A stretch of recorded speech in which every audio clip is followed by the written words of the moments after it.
50-dən çox məzənnəni özünə birləşdirən Wise adlı bir bank var, İngiltərə bankıdır. Wise. Bəli. Həmin bank hesabını açırıq. Bu da şirkətə bağlı olur təbii ki, yəni şirkət hesabı olur.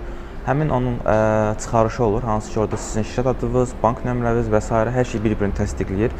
Bunu Amazona təqdim edirik və orada olan yerləşən hər bir məzənnənin ayrı-ayrı belə deyək kodları olur.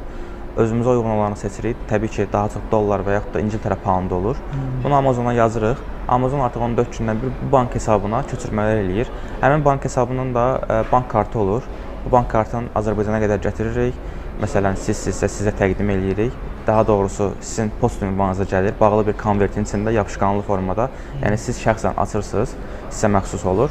Bu formada istifadə edirsiniz. Yəni normal bir banking proqramıdır. Bu yəni bankın kartıdır yoxsa Payoneer sistemidir və yaxud da digər sistemdir? Elə bankın öz kartıdır, bəli. Öz kartıdır.